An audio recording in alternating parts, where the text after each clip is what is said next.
je vais le dire doucement, mais je vais le dire qu'une fois. Rogue One est le meilleur film Star Wars. Allez-y, lâchez-vous, mais fâchez-vous dans les commentaires. Tu es choqué? Nous sommes choqués, je veux dire même moi je suis choquée. Je vais te parler de mes hyperfixations, de mes favoris du moment. C'est un type de vidéo que j'adore regarder sur YouTube, ça fait 10 ans que j'en consomme. L'autre jour j'ai déversé mon sel, là j'ai envie de... Pas de déverser mon sucre, parce qu'on est sans sucre ajouté ici. Un petit peu d'amour, ça fait du bien. Je vais faire ça en plusieurs catégories et je vais commencer par les jeux vidéo. Ça y est, je peux le dire officiellement, je suis redevenue une geek puante. Ça faisait des années que ça ne m'était pas arrivé et j'ai 2 jeux qui m'ont replongé dedans. Split Fiction, qui est un jeu plateforme aventure. C'est l'histoire de 2 gourdasses qui se font aspirer dans une autre réalité parce qu'elles ne sont pas protégées par CyberGhost VPN. Cette vidéo est en collaboration avec CyberGhost VPN. Oui, parce que j'aimerais éviter que Félicien, 14 ans, hacker amateur, me pique mes données pendant que je check mes mails au café tenus par d'anciens étudiants d'école de commerce. CyberGhost, c'est le boss des VPN validé sur Trustpilot avec plus de 38 millions d'utilisateurs à travers le monde. Rien que ça. Donc normalement, depuis le temps, tu devrais avoir craqué. Mais si tu vises encore dangereusement sans VPN, assis sur ton destin numérique comme sur une chaise bancale Ikea, voilà ce que tu risques. Tu te connectes à un wifi public dans un aéroport ou à la cantina. Félicitations! T'es en train d'offrir tes données à un inconnu qui a un PC portable de 2006 couvert de stickers Anonymous. Avec CyberGhost, tu choisis ton emplacement parmi plus de 100 dans le monde et tout ton trafic est chiffré et sécurisé. Personne ne sait ce que tu fais en ligne. Même pas eux. Tu peux protéger jusqu'à 7 appareils en même temps et ça marche sur tous les appareils. Donc toi, ton grip connecté et ta tante Mireille, tout le monde est sous surveillance. Mais la tienne. Ils ne collectent rien, ne vendent rien, donc si tu passes tes soirées à chercher une cocotte Le Creuset couleur bleu azur, c'est ton secret. Et tu peux débloquer des contenus géo-restreints en changeant juste ta localisation. Tu peux débloquer jusqu'à 50% de contenu en plus, c'est pas mal. Simple, rapide, support client 24 heures sur 24, 7 jours sur 7. Et en bonus, avec mon lien en description, tu as 83% de réduction et 4 mois offerts. Et si t'aimes pas, bah t'as 45 jours pour changer d'avis. Comme après un date moyen. Merci à CyberGhost VPN de protéger ma vie privée et mes recherches douteuses.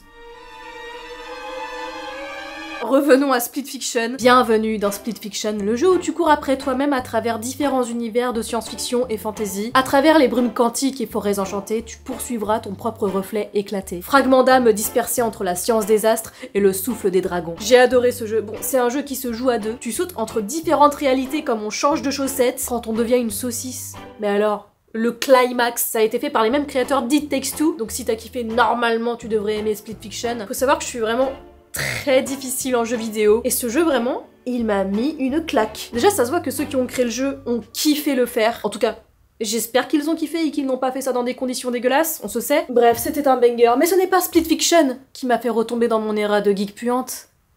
C'est Stardew Valley. Stardew Valley, c'est l'histoire d'un citadin ou d'une citadine épuisée qui pense que cultiver du maïs et draguer des PNJ, ça va régler tous ses problèmes existentiels. Spoiler, tu finiras par creuser des tunnels, te battre contre des monstres et t'inquiéter sérieusement pour la santé mentale d'une vache. Bienvenue dans le rêve bucolique où la vraie corvée, c'est de sourire poliment à tout le monde. En gros, c'est un RPG, ça fait vachement penser à Harvest Moon. Et en fait, ce qui est drôle, bon, c'est pas explicitement dit, mais quand tu commences, t'es en burn-out / dépression. Au final, tu quittes le burn-out citadin pour être en overdose sociale.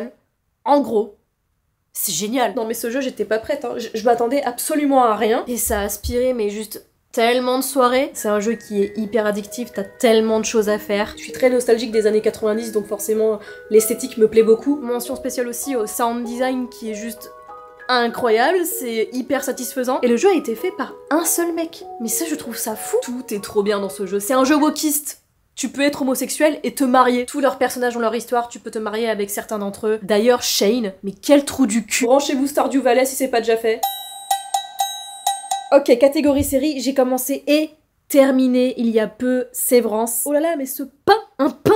Mais alors un pain? Cédric Groslolo. Bienvenue chez Lumon Industries, là où le bien-être des employés passe avant tout, sauf leur identité, leur mémoire et accessoirement leur âme. Grâce à une procédure innovante, tu sépares ton moi du bureau de ton moi du week-end. Et surprise, aucun des deux n'est heureux. Un monde où le travail n'envahit plus ta vie, il la kidnappe proprement avec un badge d'accès et un open space zen. Tu peux te faire harceler par une RH ou un manager toxique, ton AOT ne le saura jamais. Sévrance, c'est la série où ton boulot te bouffe la vie. Littéralement. C'est un thriller existentiel qui prouve que la vraie horreur, c'est pas les monstres.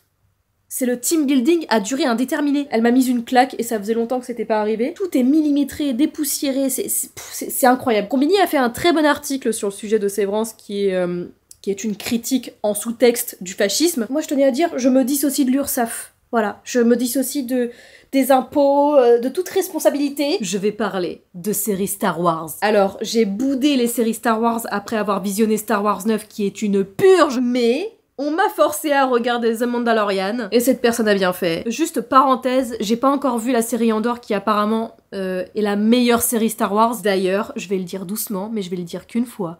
Rogue One est le meilleur film Star Wars. Allez-y, lâchez-vous, mais fâchez-vous dans les commentaires. Donc, The Mandalorian, j'ai trop kiffé. C'est l'histoire du 3e Daft Punk qui traverse la galaxie avec un bébé vert muet, qui fait fondre tout internet, hein, dont moi bien sûr, pendant qu'il essaie désespérément de finir une mission sans qu'on lui casse sa boîte de conserve qui clignote comme un sapin de Noël. C'est du western spatial, avec moins de chevaux, plus de lasers, avec beaucoup de gens qui disent « This is the way » au lieu de « C'est compliqué Jean-Pierre ». J'avoue, c'est moins classe. Et c'est trop bien. Ah oui, et mon personnage préféré dans Star Wars, c'est pas Han Solo, c'est pas Luke Skywalker, c'est pas Tronche de Bite, c'est pas Obi-Wan non plus. Non, c'est R5. Ce droïde a sauvé la galaxie tout entière. Non mais je rigole pas parce que si R5 n'avait pas pété un câble, littéralement, R2D2 n'aurait pas rejoint Luke. Alors, et puis il est un peu goofy, j'aime bien. Mention spéciale aux 2 Stormtroopers qui ont le meilleur dialogue, mais le plus drôle de ces dernières décennies. Donc vraiment j'ai kiffé et ça m'a réconcilié avec Star Wars. Donc je vais commencer Andor de ce pas. J'ai tellement adoré The Mandalorian que je refuse d'accepter que les personnages n'existent pas dans la vraie vie. Pardon, hein, mais pour moi, Star Wars existe vraiment dans un autre univers. Ah oui, j'hyperfixe aussi sur Pedro Pascal. Timothée, c'est fini. Terminé. J'avais oublié que j'avais cette dinguerie. Abonne-toi. En parlant de The Mandalorian. Ce n'est pas n'importe quelle paille, c'est Grogu qui fait de la pole dance sur une paille. C'est exceptionnel! Je suis retournée à Disney il y a pas longtemps et j'ai craqué 6 balles! Combien? Mais je pouvais pas repartir sans, elle m'évoque trop mon enfance. Et j'ai acheté ça. Ça, c'est le meilleur merch que Disney a sorti depuis longtemps. C'est la fourchette dépressive de Toy Story et elle fait un dab.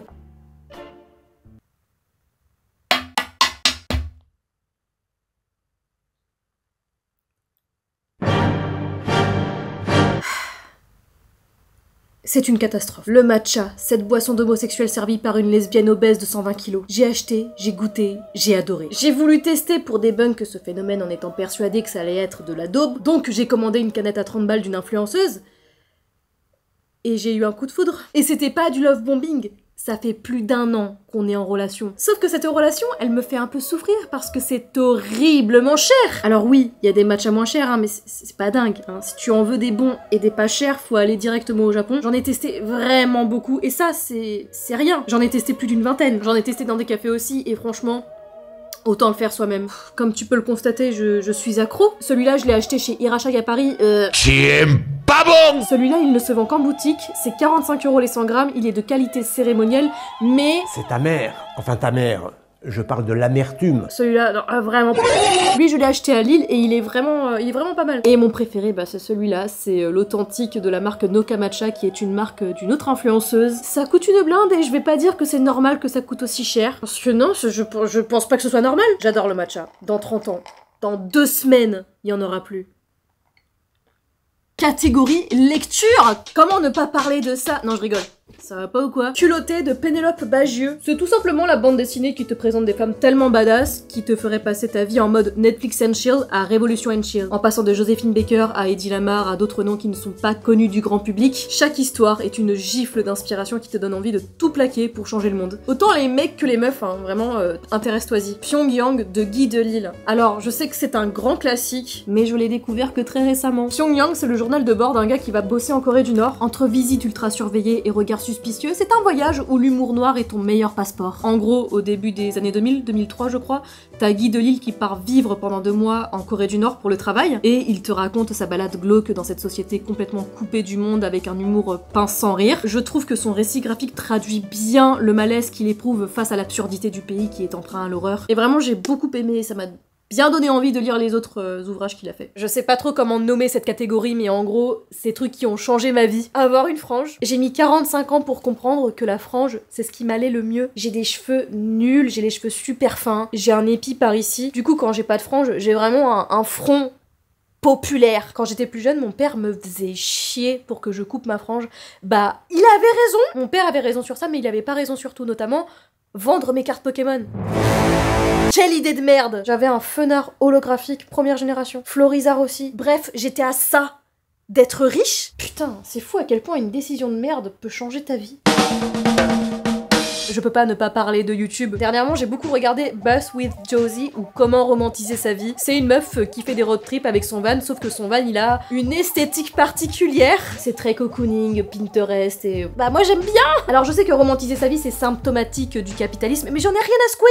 Juste laissez-moi rêver. Son contenu me détend, c'est un peu ASMR, et ça me donne envie de refaire du camping et de faire un road trip en van, tout simplement. La chaîne Ben of the Week. Je saurais pas trop définir sa chaîne, mais j'aime beaucoup les concepts, son montage, sa présence, enfin sa manière de parler, etc. Bref, et c'est typiquement le type de contenu que j'aimerais faire. Sauf que j'ai pas les thunes. En parlant de YouTube, comme tu peux le constater, c'est la 3e vidéo de la semaine. Je tenais à dire que je suis super fière de moi. Je me mets dans les favoris aussi. C'est bien de se lancer des fleurs. Hein. J'ai posté 3 fois cette semaine parce que, bon, déjà j'avais des contraintes, mais surtout parce que j'avais besoin de me prouver que j'étais capable de créer sans me prendre la tête. Si tu me suis depuis longtemps, tu le sais que pour moi, poster une vidéo par semaine, c'est compliqué. Parce que j'ai une maladie très très grave. Le perfectionnisme! Non mais vraiment, mon frein, c'est cette recherche de perfection qui me bouffe la vie. J'en ai marre de me casser la tête. Alors, de temps en temps, je veux dire une vidéo de temps en temps où vraiment je suis très focus dessus, y a pas de souci. Mais quand c'est tout le temps, c'est handicapant. Puis bon, bah, les vues ne suivent pas. Même si je sais que c'est pas que de ma faute. Mais je suis vraiment fière de moi, mais je recommencerai pas. 3 vidéos par semaine. Non! En fait, ces derniers mois, j'ai commencé à poster du vertical à balle sur Instagram et TikTok. Et c'est vraiment du contenu où je ne me prends pas la tête. Mais en tout cas, je sais que je suis pas obligée de sans arrêt me remettre en question. Je peux poster, je peux créer sans me prendre la tête. Et du coup, je me demandais qu'est-ce que t'aimerais voir comme contenu sur ma chaîne. Alors, je sais que la plupart veulent des vidéos de dessins. Peut-être que les dessins de mémoire reviendront. Peut-être que les anecdotes animées reviendront aussi. Peut-être qu'un Draw My Life arrive. On ne sait pas. Du futur?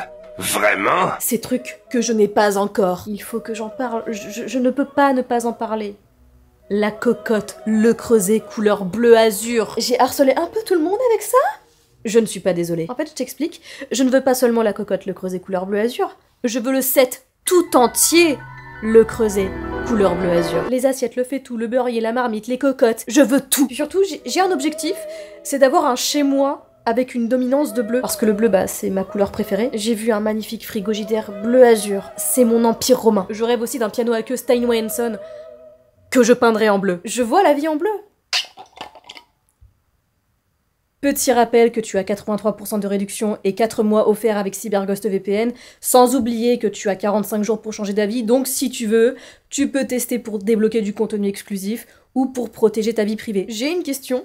C'est quoi le truc qui te procure du bonheur qui ne soit pas matériel? Parce que je ne t'ai cité que des choses que j'ai achetées. Les séries sont comprises aussi dedans vu qu'on paye un abonnement pour regarder. Mais du coup, c'est quoi? Je peux pas dire le sourire de Pedro Pascal parce que... Bah je paye un abonnement internet pour voir son sourire. Même péter finalement c'est payant vu que tu manges des aliments que tu achètes. En fait si, je le sais, mais je vais pas te le dire.